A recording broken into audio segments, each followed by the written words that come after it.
They shot me mid-step, a whisper of compressed air, a sting in my neck, then darkness. When I woke, it wasn't water beneath me. It was mud, thick, cold, clinging like second skin. I didn't move. Not yet. Footsteps nearby. Male voice. Flat. Bureaucratic. "The Gators'll finish him. No body, no case." Then hers, my wife's voice. "What about his useless son?" Laughter. Cruel. Careless. "Let's get him next." Good. Both mistakes finally erased. Silence. Then engine noise, receding. They thought they buried a problem. They forgot I spent 15 years surviving hell. And hell is familiar ground. I crawled out of the swamp with mud in my teeth and rage in my chest. Every breath burned. Every joint screamed. But the silence inside me was colder than the water they wished had swallowed me. I watched the sun rise from a drainage ditch outside town. The same town where she'd smiled at me for 10 years, kissed me, whispered love in the dark. She was the only home I had after the war. And now, she was a stranger with blood on her hands and my death on her breath. Not just betrayal, assassination. And the boy? He wasn't just a target. He was their cleanup job, their cover story. My son, my reason for coming back at all. They didn't just try to kill me. They tried to erase me. I didn't go to the cops. You don't crawl out of a swamp to beg for justice. You take it, quietly, methodically. I started with the burner phone from my old kit, buried in the woods for years, still dry, still operational. I tapped into the cameras around the house. She wasn't grieving, she was redecorating.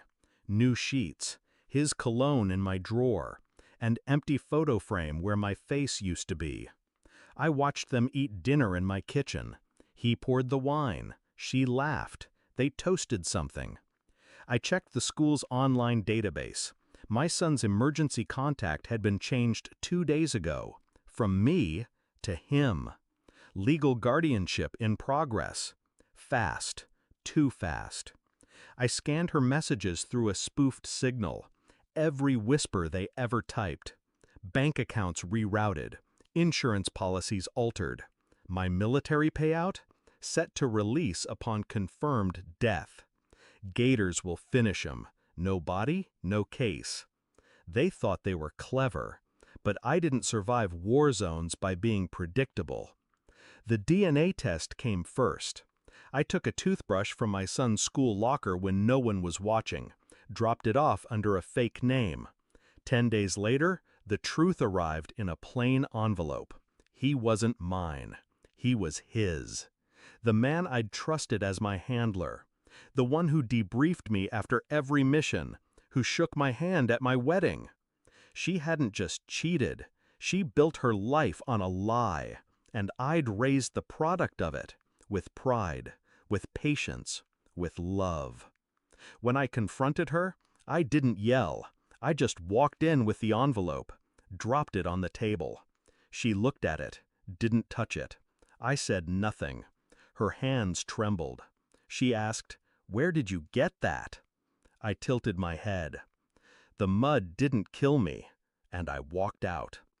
2 days later, I sent a package. No name, no return address, just a flash drive.